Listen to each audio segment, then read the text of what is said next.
वडोदरा शहर के छाणी इलाके में वार्ड नंबर 1 और 2 के लोगों के लिए संपर्क समस्या सेवा कार्यक्रम का आयोजन करवाया गया। गुजरात विधानसभा के मुख्य दंडक बालकृष्ण शुक्ला की विशेष मौजूदगी में ये आयोजन हुआ था।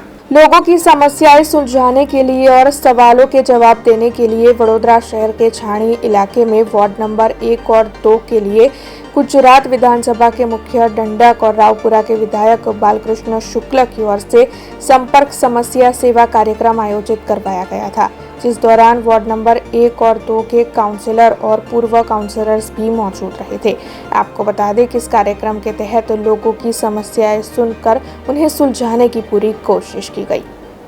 संपर्क समस्या सेवा अभियान अंतर्गत रावपुरा विधानसभा विस्तारना 2 राउंड आज पूर्ण थाय छे।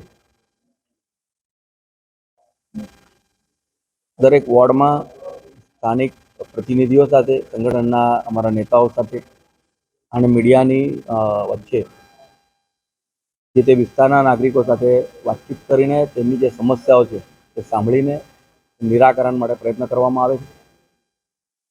आ विस्तारनी घणी बधी समस्याओ जे ध्यानमां आवी अने त्यारबाद तेने निराकरण पण करवामां आव्युं छे।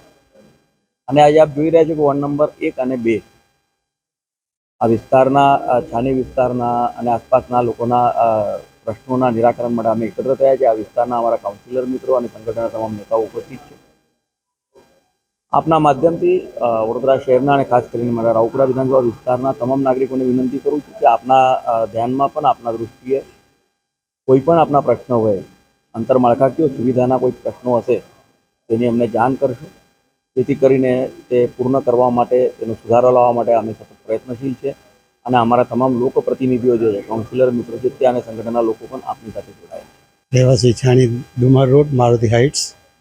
મારી સમસ્યા છે કે છાયાપુર રેલવે સ્ટેશન પાસે જે છાણીથી સોખડા જવાનો જે નાળો આવેલો છે, રસ્તો રોડ આવેલો છે, એમાં છાણી રોડ આવેલો છે, ત્યાંના રેલવેના સત્તાવાળાઓ રેલવેના પ્લેટફોર્મનું શૌચાલયના પાણી બહાર કાઢે છે અને નાળા નીચે ભેળો ભેગા થાય છે।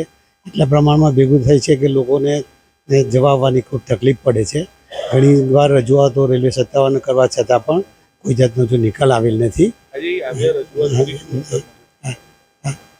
આગળ રજૂઆત કરીશું, જો એનો નિકાલ નહીં આવે તો આગળ રજૂઆત કરવાની ફરજ પડશે।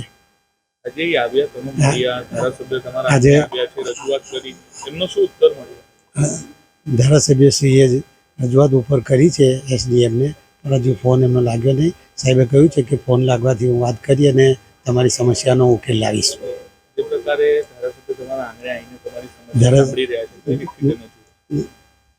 જે ધારાસભ્ય સાહેબ તમારા આંગણે આવીને જે અમારી સમસ્યાનો ઉકેલ લાવ્યો છે એનાથી હું ખુશ છું અને એમને હું અભિનંદન આપું છું।